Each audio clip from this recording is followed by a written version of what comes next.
Okay, welcome to episode 64 of the Apple Podcast by MaxFuture.com. And today is Friday, March 25th, and there's a lot of Apple news to cover. This is Lex Star at MaxFuture.com. So, by the way, I'm recording this on the iMovie app on the iPad, and I'm using a Blue Yeti microphone that's hooked up by a Belkin USB powered hub. That's because the iPad still does not allow certain mics or certain connections that take up a lot of power to work with the iPad. When it first came out, it did. And so we'll see. We'll see how this works. Usually I record it on a Mac, but this is being recorded on an iPad too. I got the 3G AT&T 64 gigabyte black version of the iPad 2. So let's see how it goes. Okay, so the first thing I want to talk about is really a follow-up to something that happened last week, which was that AT&T announced, well, I guess it wasn't covered in the Apple show last week, but on this past Sunday, AT&T announced that for $39 billion, it was going to buy TMobile. And there's a lot of controversy about that because it'll further consolidate the cell phone industry or the cell phone carrier industry in the United States. But, it'll take about a year for this to go through regulatory oversight, and we'll have to see if it's approved or not approved. But what's interesting is a New York Times article in the Deal Book section of the New York Times that discusses how really the iPhone led to the demise of T-Mobile in the United States. Now, T-Mobile is owned by Deutsche Telekom, which is a gigantic German telecom company. And according to this New York Times article, what really led to Deutsche Telekom selling T-Mobile is the iPhone. And according to the article, until Apple introduced its highly popular touchscreen device in 2007, which went on to become the world's leading smartphone, Deutsche Telekom had been generating decent sales from its American operation, with growth in some years surpassing that achieved in Germany. But the article goes on to say that after the iPhone went on sale, and remember it went on sale in 2007, it was sold exclusively by AT&T in the United States. And as a result, T-Mobile USA began to lose its most lucrative customers, those who were on fixed monthly plans, and they defected to AT&T and Verizon, which also began selling the iPhone this past February. So according to the article, the percentage of T-Mobile's contract customers fell to 78.3% in 2010 from 85% in 2006. And according to the New York Times, during 2010 alone, T-Mobile USA said it lost 390,000 contract customers to rivals. The article says, quote, "The iPhone effect cannot be underestimated in this decision," quoting a guy named Theo Kitz, an analyst at Merck Fink, a private bank in Munich. That guy Fink goes on to say, quote, "Without being able to sell the iPhone, T-Mobile was in an unsustainable position, and T-Mobile USA became a problem child." So this sort of makes sense because T-Mobile was the third place carrier among the big four in the United States, the big four being Verizon, AT&T, Sprint, and T-Mobile.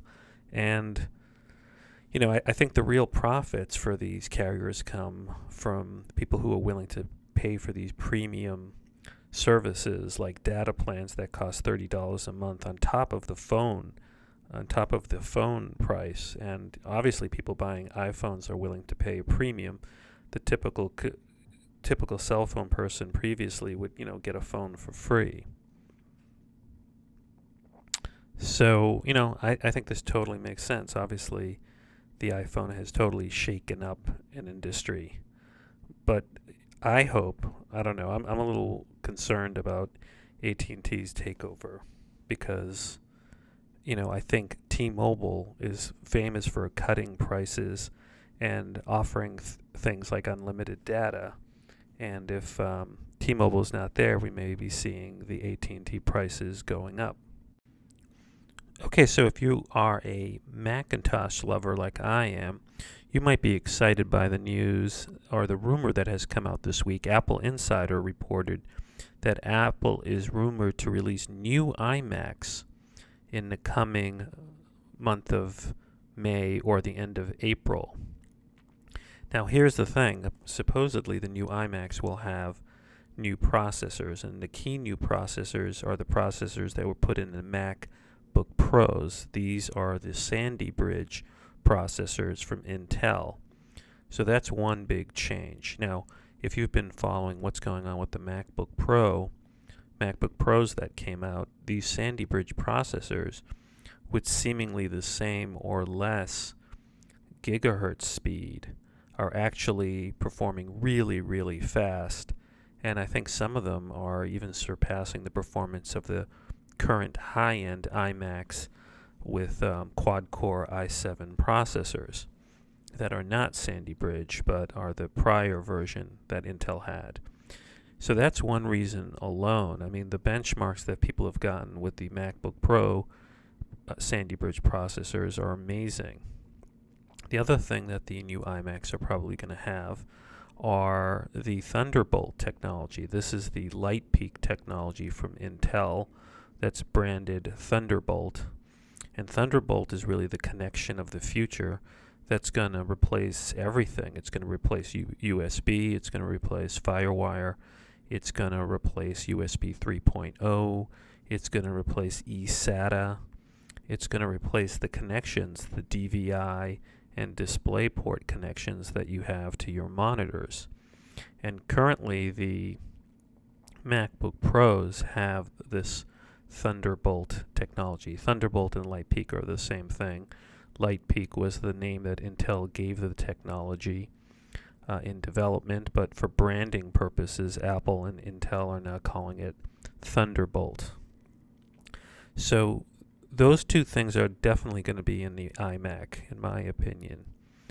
The other thing that Apple may do, which I hope they do, right now is maybe have standard SSD drives in the iMacs, or at least in the high-end iMacs. In other words, have the SSD drive come in as a standard part of the order.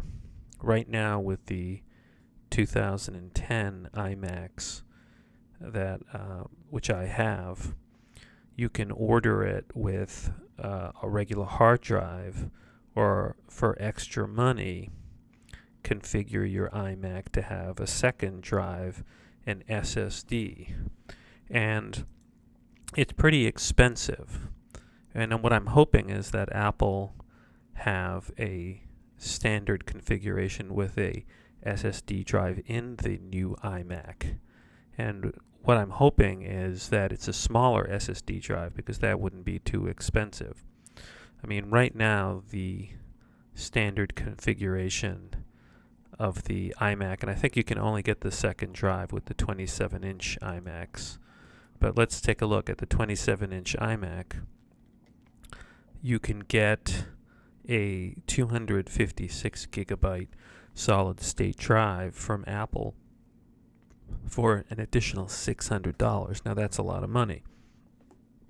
Now, what some people have been doing is going to OWC, a third-party vendor, and they can put in a smaller SSD second drive for a lot less money than $600. And what I'm hoping is that, Apple could come out with, like, let's say a 60 gigabyte SSD drive standard. In other words, have every iMac come with two drives, one a 60 gigabyte SSD drive, and the second like a 1 terabyte or 2 terabyte hard drive. Now, why am I saying this? Because I think what people have seen is huge performance increases, because the SSD drives can transfer much more data than a regular hard drive, which has a SATA connection. And people who have configured their computers with SSD drives find that, starting and stopping the operating system or booting everyday apps like the browser or Microsoft Word or Pages or Keynote or iTunes is much quicker with a SSD drive. So look, the future is clearly SSD drives. But what I'm hoping is that Apple makes them standard in the new iMacs.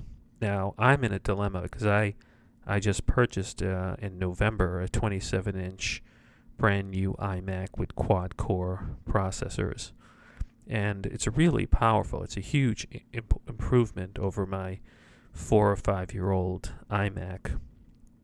And but I really would love to get this new iMac because the Sandy Bridge processors are really fast, and it would be nice to have this Thunderbolt technology. So I'm torn. I'm thinking maybe I should put my iMac on eBay for sale.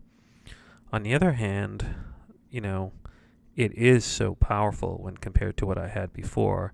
I'm thinking maybe I should just hold on to it and in a couple of years sell it and get even better technology. I mean, this is the dilemma you have when you have a Macintosh, because they run really well and they never break, and you always get something twice a year that's much better than what you had before.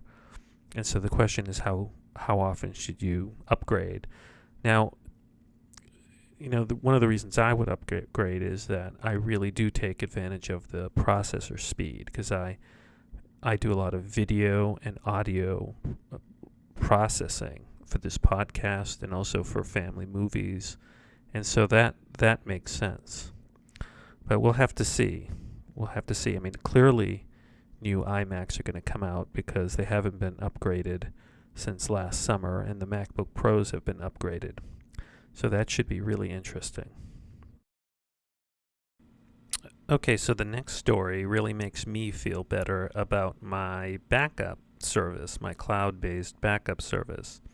And it's a story that comes out of a website called betabeat.com. And basically, you know how we have Find My iPhone app, which through MobileMe helps you track down any lost iPhone or stolen iPhone or iPad or I guess also MacBook Pro? Well, apparently these other cloud-based services that are backup services like BackBlaze, I use BackBlaze.com, which is sort of like Mozy or CrashPlan. In other words, it backs up your Macintosh. Well, there's a really great story on this BetaBeat website, and the headline is, "Don't steal computers from people who know how to use computers." And basically the story is about this 18-year-old, I guess, named Mark Bowell. And 2 months ago, a thief stole his MacBook Air. And he's a very tech-savvy guy, this 18-year-old, because apparently he's a serial entrepreneur at the ripe young age of 18. And he's created various websites. But apparently someone stole his MacBook Air, and last week, I guess on Friday, he discovered he could remotely access his stolen MacBook Air's browser history on the machine. And I guess he did this because he had this BackBlaze backup service. So I guess he logged into his BackBlaze.com account. And if you log into your online account, I guess at BackBlaze or CrashPlan or Mozy, you can see all the stuff that you backed up. So I guess he was able to see the browser history that had been backed up from his stolen MacBook Air. And according to the article, the first thing that he did, or the first thing that he discovered was that the thieves took pictures of themselves on Photo Booth, which was backed up. So the 18-year-old Bao, who didn't think that they were that dumb, tweeted about how dumb they were. He also obtained access to the thief's Facebook page, because I guess they had logged on to Facebook through the stolen MacBook Air, and that was backed up onto BackBlaze. So he determined that the thief just lived a few blocks from his dorm at the university that he goes to, which is Bentley University in Waltham, Mass. And so the owner of the MacBook Air, this 18-year-old Mr. Bao, he plans to report the thief to the campus police when he gets back from spring break, but not before some more public humiliation. So I guess he's tweeting about this and putting it up on a video. So that's another reason to back up online. It gives you an added sense of security if someone steals your computer. You know, I do a backup.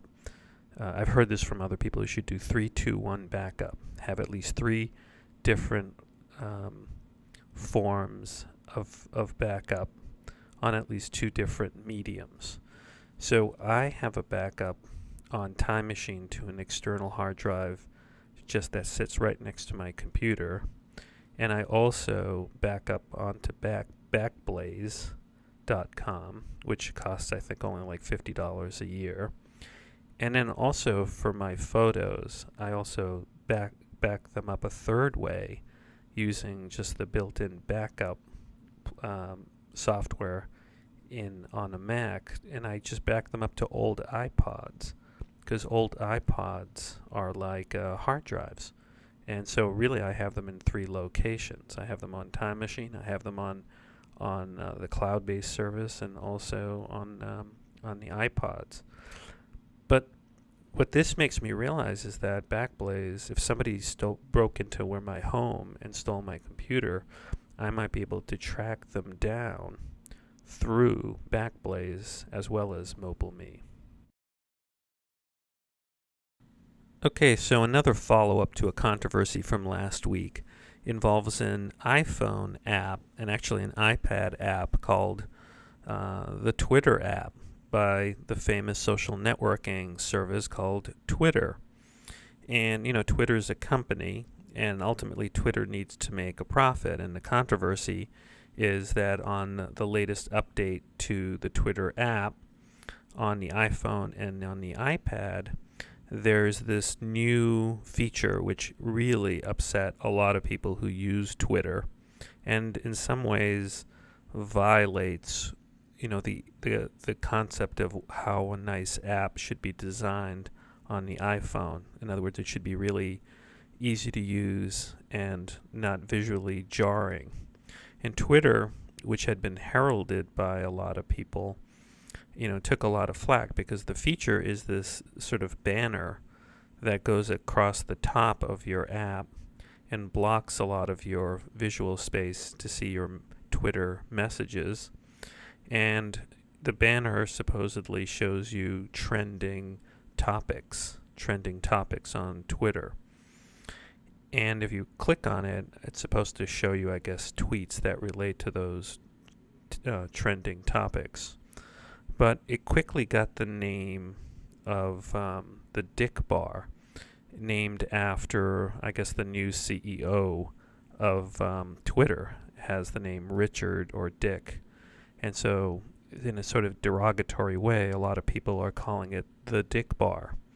Now, one of my favorite bloggers, who's also a highly respected developer, is Marco Arment of the blog marco.org, and he's the developer of the Instapaper app, which is really, really good. And anyways, let's cut to the chase. So he had a really good blog post this past week that really captures what's wrong with what Twitter did.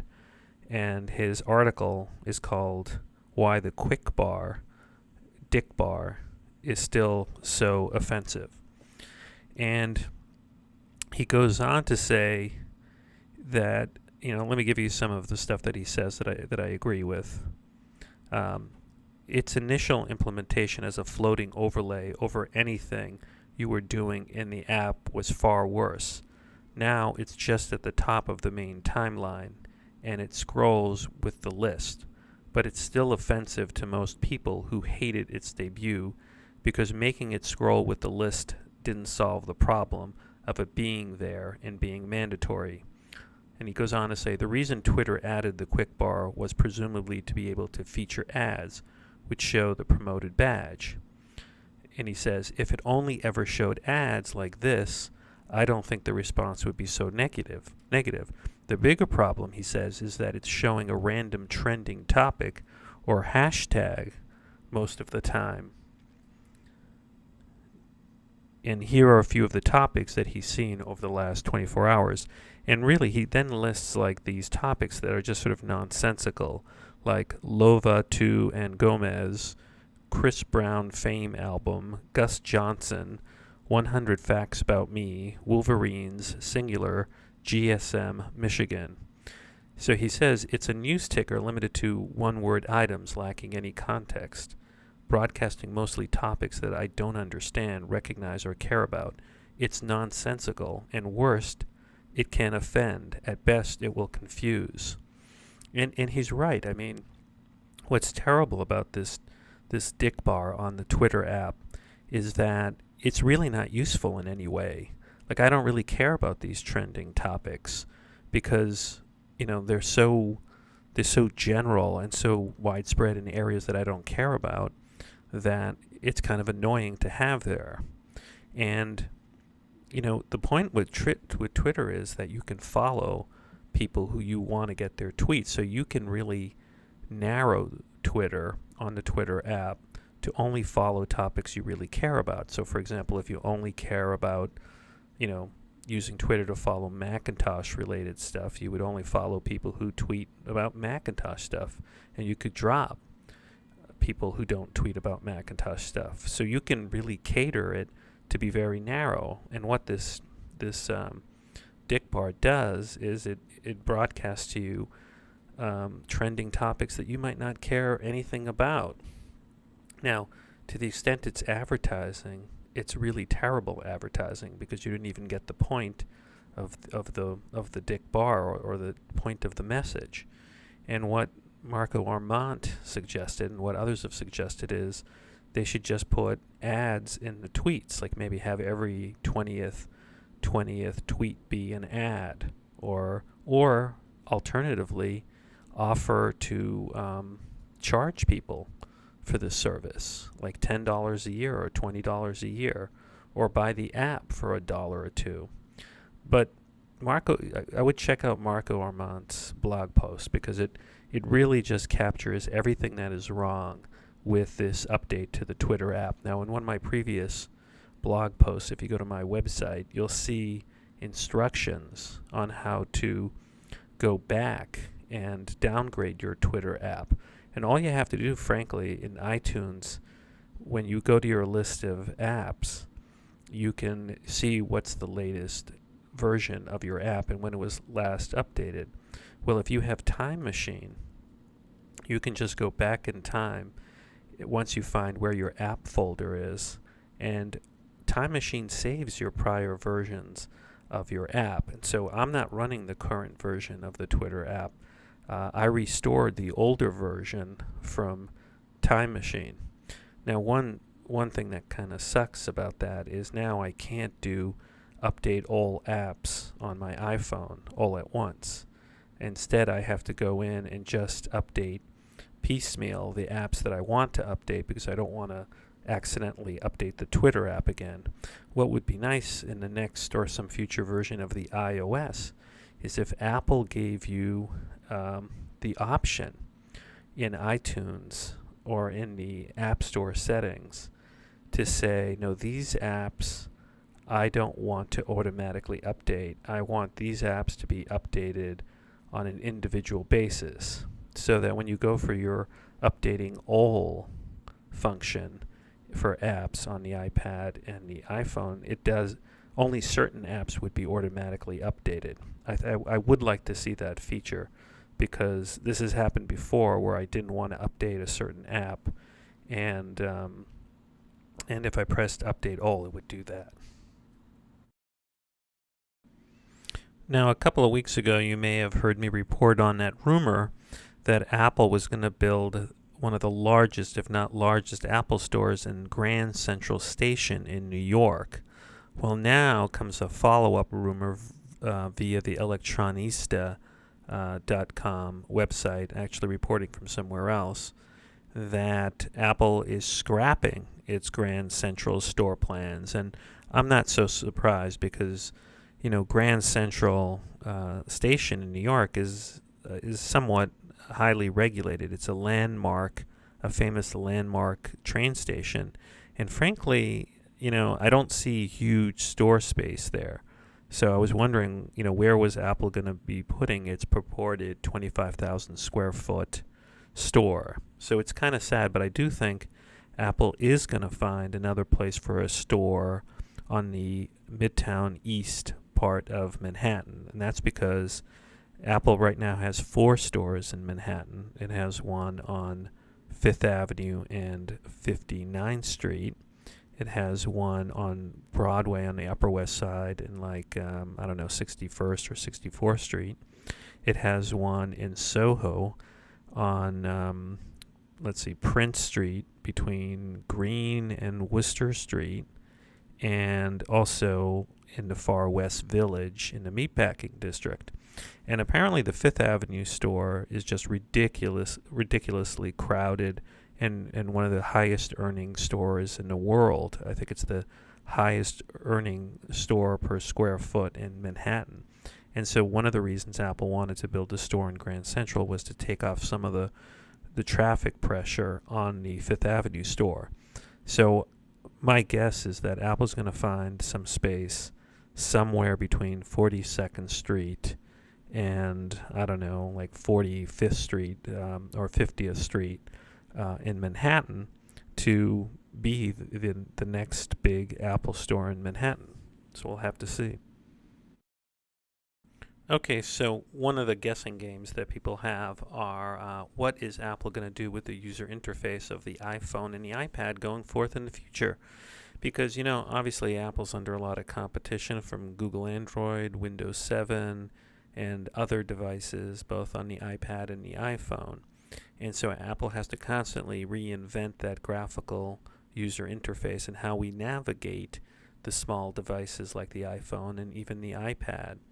And there's a website called Patently Apple that I read a lot, and they go through the patents that Apple files that are public and try to figure out where Apple is going. And they have a very interesting article this week called Apple Considers New iOS and iTunes Store UI Elements.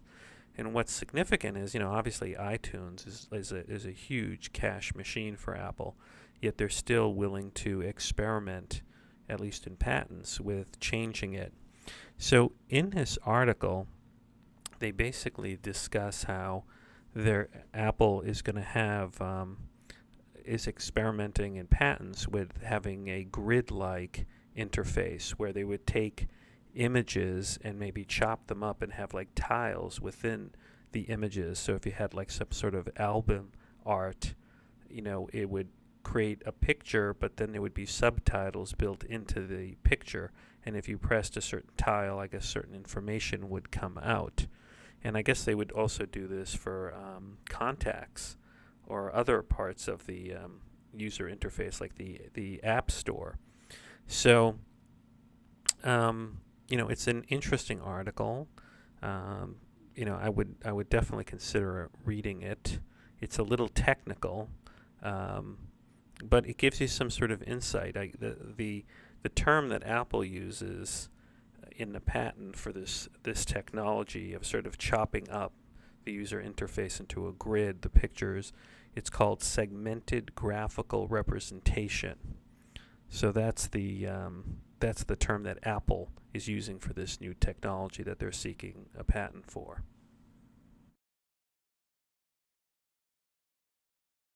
Now, good news for those of you who have Mac Pros and like to upgrade. There's a nice story out from Ars Technica, a really great Apple-related blog, about what's in the latest version of the Mac OS X. As you may know, the Mac operating system was upgraded this past week, and there's a new version, 10.6.7. And 10.6.7 has various fixes, but apparently people have discovered in 10.6.7 that it includes native support for several 5000 and 6000 series AMD Radeon GPUs. Now, why is this significant? Well, the GPUs are the graphic processors that drive video for the Mac Pros. And up until now, Apple typically doesn't include support for GPUs that aren't in shipping products. So the inclusion, according to Ars Technica, has some important implications for Mac Pro users, including future Sandy Bridge iMacs and even for the Hackintosh scene. So what the article says is that the Hackintosh scene, is where you go out and buy a non-Apple hardware computer and put the Mac operating system on it.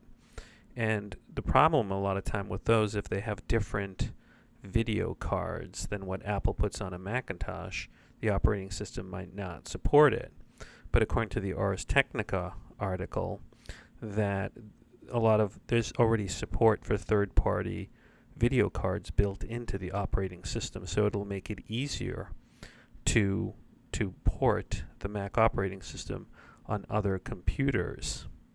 So the article lists a whole range of GPU processors that are supported. Now, it goes on to say, beyond making it easier to build a Hackintosh, the new video card support has other ramifications. The Radeon HD 6XXX series cards in the list could very well be used in the next expected iMac revision with Sandy Bridge processors, Ars Technica says. The support may also mean that MacBook Pro users won't have to continue to buy special and often expensive Mac edition of Radeon GPUs. Instead, Mac Pro users could buy standard cards available for Windows PCs. So if you have a Mac Pro, this might be an easy way to upgrade to a third-party GPU. So this is good news, and you have to wonder why Apple's doing this. Maybe they're going to just shift to making the Mac OS more compatible with all sorts of hardware. Now, the Mac Rumors website correctly pointed out yesterday on March 24th that day is actually the 10-year anniversary of the Mac OS X, which is the operating system on the Macintosh. And it's just amazing to think that it's been 10 years since it came out. It came out on March 24th, 2001. And the internal code name at the time for the operating system was Cheetah. And really, that operating system was key to helping Apple turn its fortunes around starting in 2001. Now, what's really wild is that year, you saw early in the year the release of the Apple iMac, and later in the year, in September, right after 9/11, actually in October, Apple released the iPod. And, it really helped turn things around for Apple. Actually, no, I'm sorry. The iMac was less than 3 years old when the operating system came out.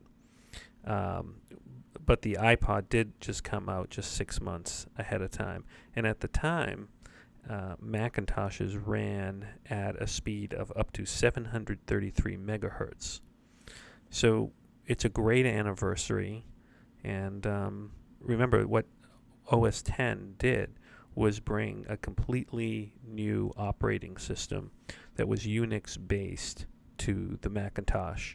And essentially, this operating system was ported over from Steve Jobs' operating system when he was running the Next company before he came back to Apple in, I think it was 1997.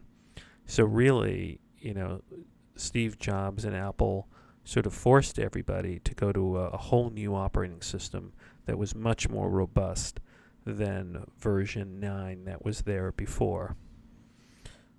Now, if you want to know more about the history of how Apple came about to release the Mac OS X in 2001, you really got to head over to the Cult of Mac website, because the founder and owner of that website, Leander Kahaney, he's got a really in-depth article on the 10th anniversary of Mac OS X entitled "How Mac OS X Came to Be exclusive 10th anniversary story, and it's really in depth, and it has some great screenshots of the old operating system, I guess, prior to OS 10, and what Mac users were dealing with before OS 10 was released.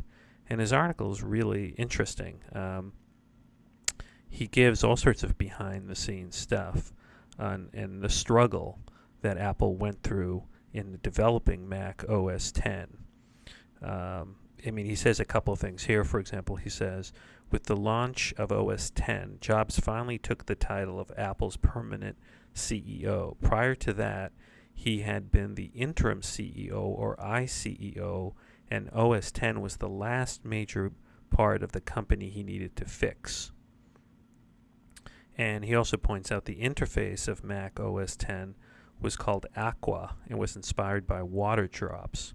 He says that before Steve Jobs returned to Apple, the company had spent several years fruitlessly trying to develop a modern version of the Macintosh operating system, and that since its debut in 1984, the old Mac OS had turned into a bloated, unstable patchwork of code.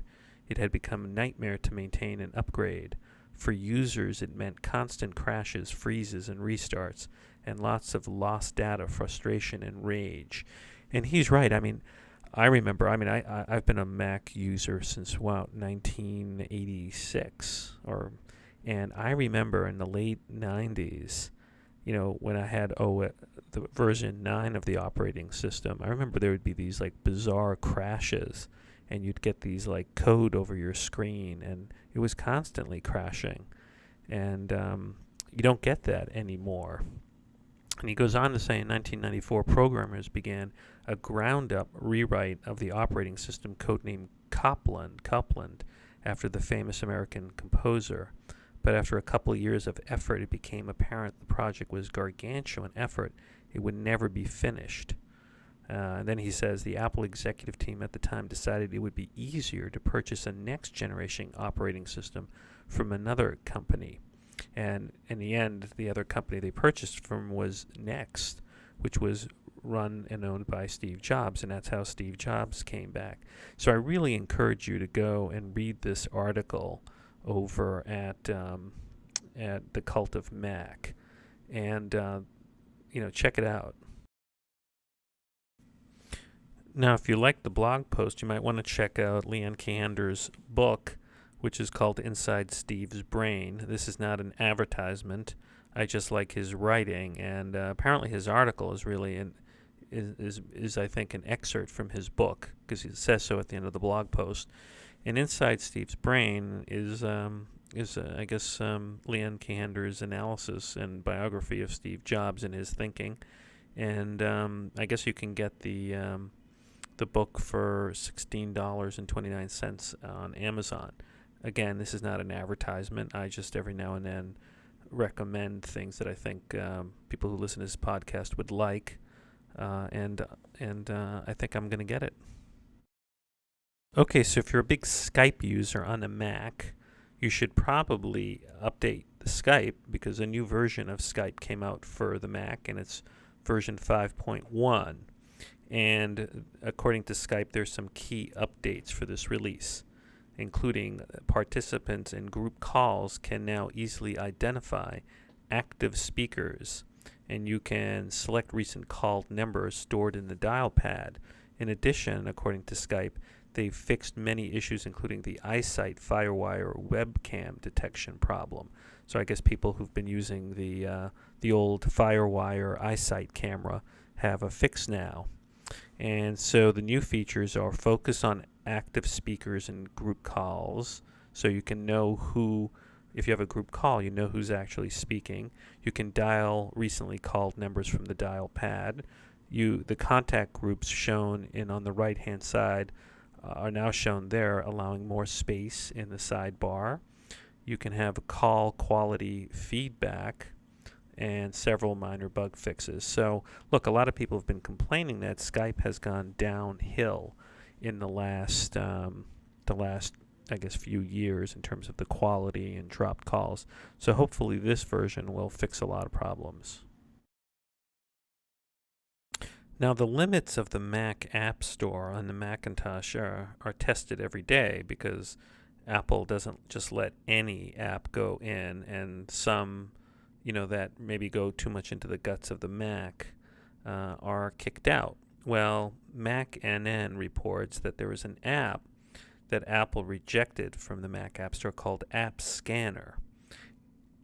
And according to MacNN, the utility, which was only going to sell for $3, was designed to mimic Apple's automated review process for App Store submissions and searches through the application's internal structure for looking through an application's internal structure for the use of private APIs. Now, the company is going to offer it for free because the App Store rejected it. So look, if you're a developer, it looks like this free utility is really going to help you get your app through the App Store because it'll search your code looking for private APIs, which you might not be able to spot. And, this prevents a rejection from Apple, which then could delay your project by days, if not weeks, if not months. Okay, so one of the more wild and exciting rumors that's been circulating, one that I saw on the Cult of Mac website, is that MobileMe is soon going to be transformed. Now, according to the site and according to users, you can no longer buy, according to various sources, a MobileMe account for, a year, paying whatever $99. That they're no longer taking these long-term,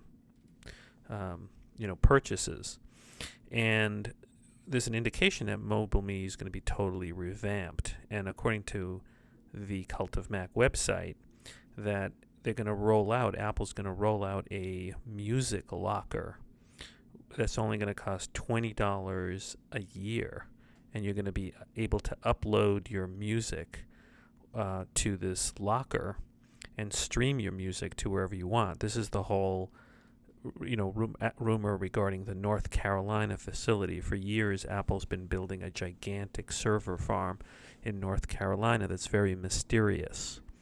And so the belief is that, any day, any week, or in the coming month, Apple's going to announce a total reboot of MobileMe, and that there's going to be this cloud storage for music.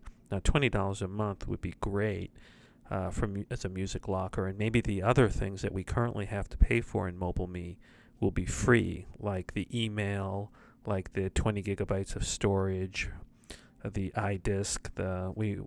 Apple's made the Find My iPhone service free. You don't even need to pay for a MobileMe account, and you can use the Find My iPhone service.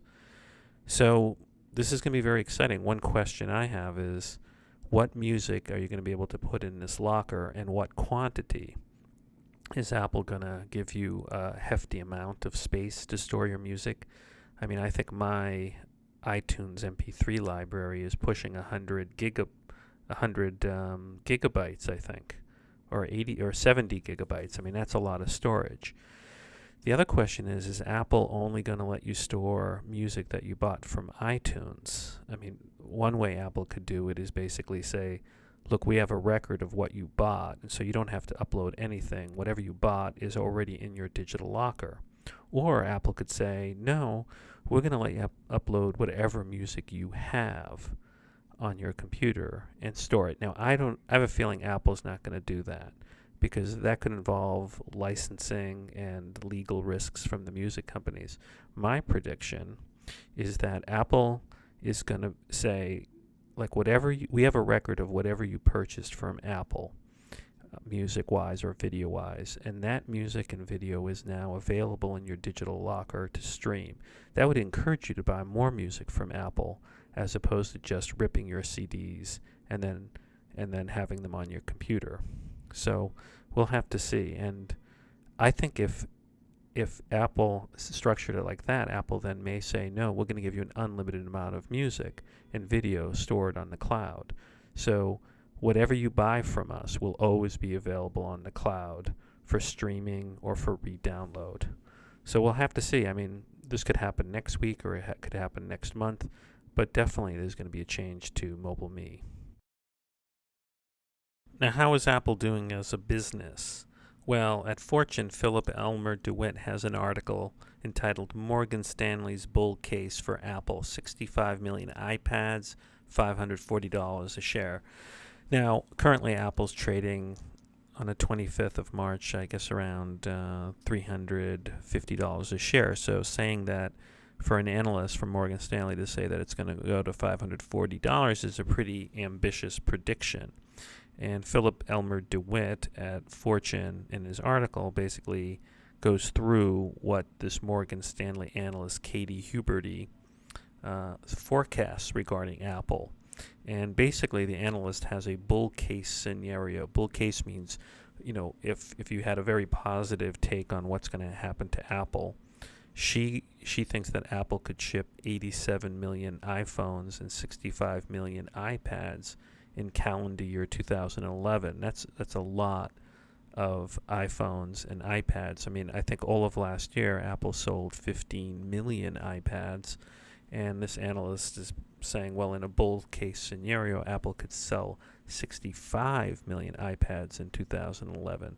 Well, that is very ambitious. I mean, I think it's theoretically possible, but remember, this is all very, risky stuff. Disclaimer, I still own some shares of Apple, so you got to make your own independent investment decision, but the stock is already pretty high up. Now, in this article, DeWitt quotes the analyst as saying, quote, "We believe Apple offers the most attractive valuation in our large cap tech coverage with potential for 34% revenue and 41% earnings per share through 2013, she writes. He goes on to quote her as saying, quote, "In our view, the market is far too near-term focused, and the current valuation of 15 times calendar year 2011 PE ratio suggests that the market questions the company's long-term growth potential. We disagree."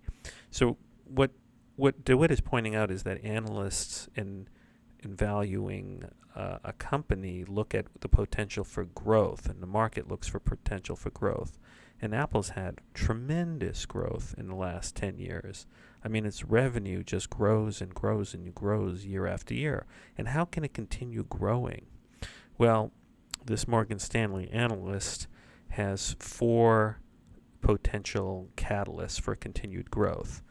And the Morgan Stanley analyst's catalysts are, the 4 things are expanded distribution in China, lower priced iPhone in 2012, ever greater tablet market with continued Apple dominance, and a new smart TV product category in 2012 and 2013. So those are interesting categories. Now, expanded distribution in China, I think that's a given. I was in China last summer. There's a very wealthy, small in terms of percentage-wise, but large in numbers, middle class that has a lot of money, and they want status, and they view status as Apple products. That's why iPads are being bought here and sold for double, if not triple, the value in China. So I agree with that. Lower priced iPhones in 2012, I disagree with that. Apple is not going to sell cheaper iPhones. Apple already sells the prior generation iPhone for $50 on its website. So how much cheaper can it get? And so Apple's into a margin with its products, not cut rate businesses. So I don't think Apple's going to have lower priced iPhones. I think it's going to do what it's been doing the last few years, is when the iPhone 5 comes out, it's going to immediately start discounting the iPhone 4. There'll probably be a 16 gigabyte version of the iPhone 4, which initially sells for $99, and then Verizon and AT&T sell it for even less, so $50. Now, in terms of ever greater tablet market, I think that's a given. I think the iPad 2 will continue to sell in greater quantities than the first iPad. I think a lot of people who own the iPad, the first generation, like me, are going to go out and buy the iPad 2. And then I think the fact that there's a second version of the iPad out there is going to cause a lot of people who don't have any tablet to go out and buy the iPad. So I do think Apple's going to sell well north of 15 million iPads in 2011. Now the fourth category is interesting. The analyst believes there's going to be a smart TV product category in 2012 and 2013. And I agree with that. I mean, I think Apple is going to continue expanding in the sort of home appliance area. And we already have a revamped Apple TV. And that Apple TV is so small and so cheap, you could easily see that built into a real TV. So that's very viable. But there's other areas of growth. I'd point out that Apple still has a very, very small percentage of the enterprise market in terms of personal computers. And as people who work in the enterprise and Fortune 500 companies and in government start using and have been using iPhones and iPads, they're going to want a Macintosh. And there's only room for growth for the Macintosh because for years it was so small. And Apple has seen continued growth with the Macintosh. And people love the MacBook Airs. They're so cutting edge and so useful. So I think Apple could continue to grow in the Macintosh area, taking away market segment from PCs. In other words, taking away some of Dell's market share and some of Hewlett Packard's. So, it's an aggressive scenario by Morgan Stanley, but it's possible. Obviously, anything can happen that could send the stock price down. But overall, I think Apple's business area for growth, I think there's clear room for growth in the coming years.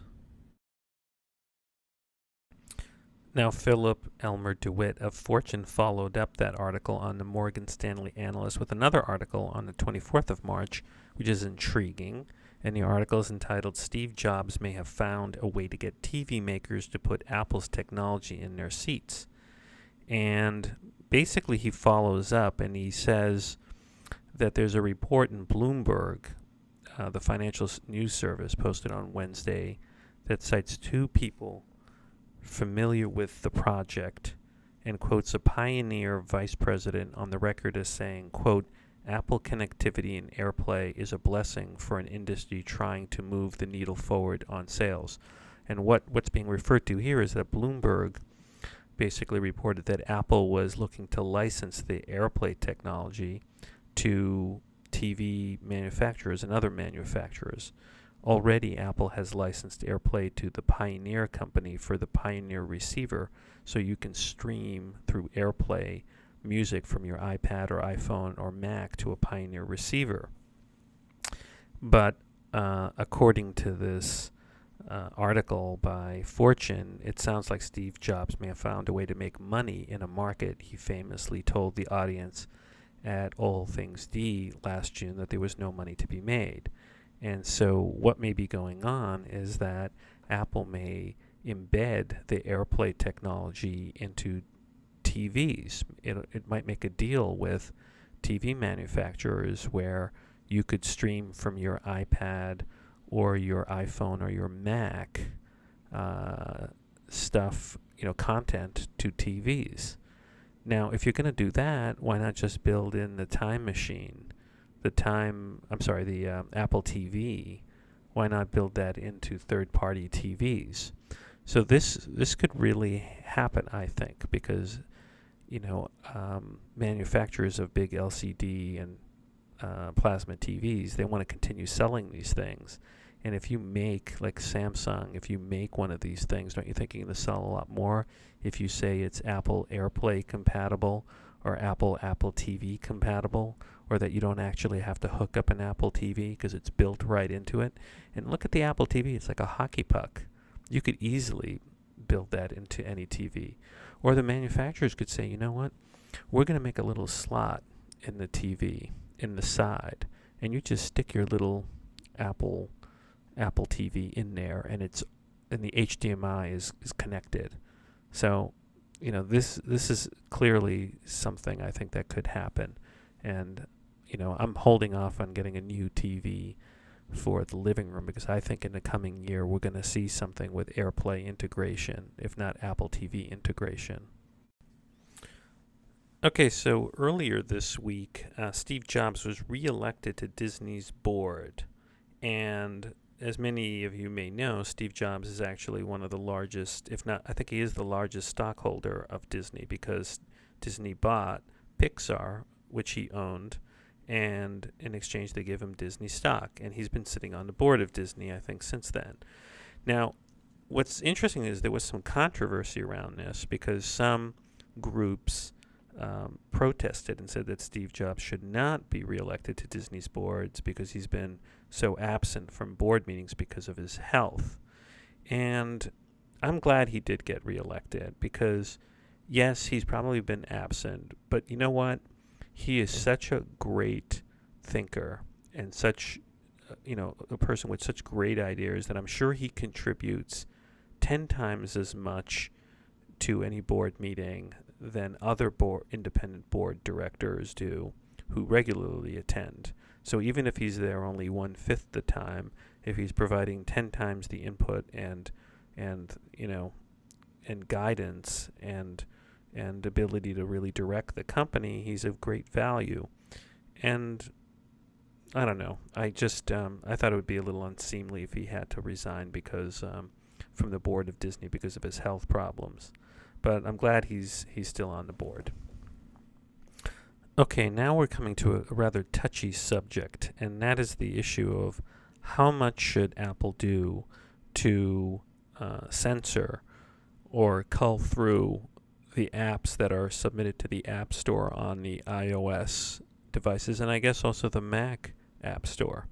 And the reason this is an issue is there's two somewhat controversial apps that are, I guess, in the App Store or are no longer in the App Store. The first is an app that would allow you to track where there are drunk driving stops on the road throughout the country and avoid them. And 2 U.S. senators asked Apple to pull these police evasion apps, citing, the great drinking and driving problem in the United States. And I'm not sure. I think Apple may have pulled it. So that's one app. And then the second app was an app by a religious group that had an app that would help gay people cure themselves of being gay. And obviously this is controversial because people who are gay don't like people telling them that they can be, quote, cured of being gay, because, as you know, it's not a disease, it's a state of being. And so there was a huge protest, and actually people downloaded the free app just so they could rate it, because you can only rate and comment on an app if you buy it, including a free one. So actually this Gay Cure app had a lot of downloads, and people were protesting, saying it was upsetting content, and Apple relented and pulled it. And the question is, how much should it cull through? Because the more it culls through, the more responsible it is for the content in the App Store. And I actually think Apple has done the right thing by pulling the apps, because, Apple is a private company, and think of it like a big store, like a Walmart or a Costco. And Costco and Walmart is not required to sell whatever you want to be sold there. So, for example, in a Costco, you're not going to get like very dirty magazines sold, or really offensive magazines, and you're not going to have Nazi paraphernalia sold at Walmart.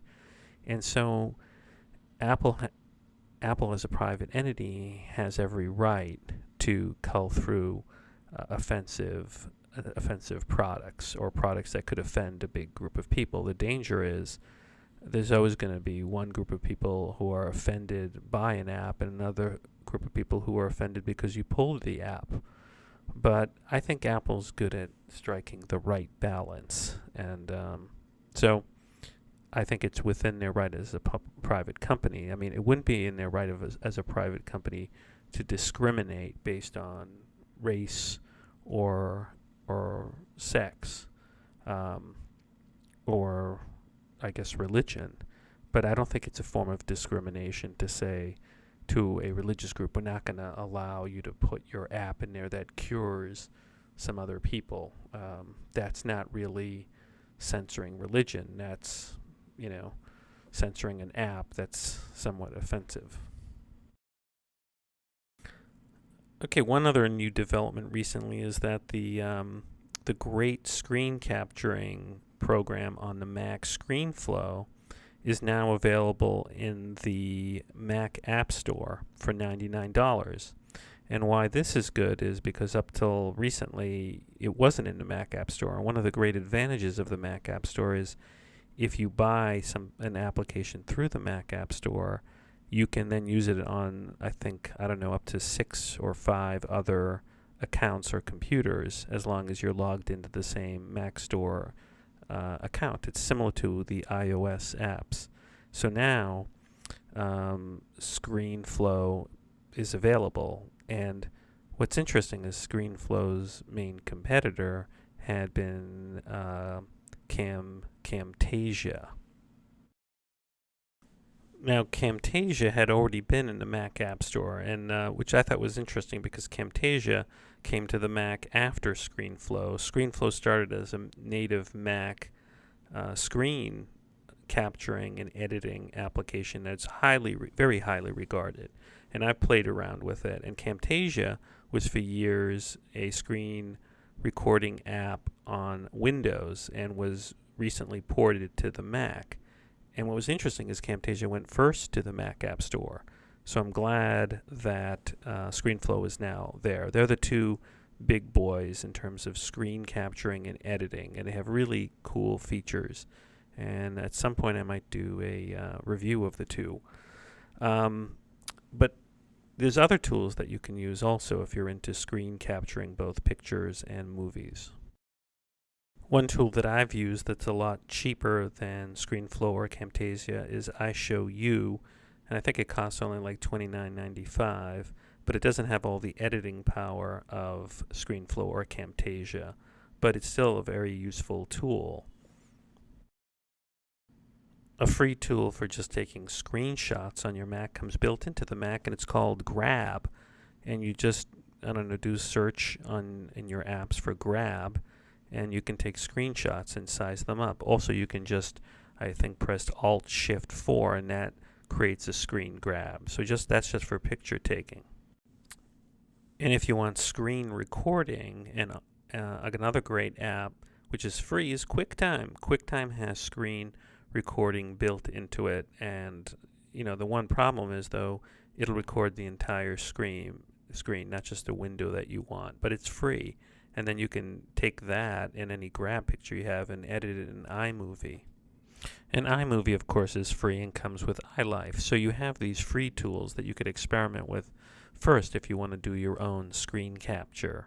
And so you don't have to rely on a $99 Camtasia and ScreenFlow, but they're great tools if you're really into it like I am.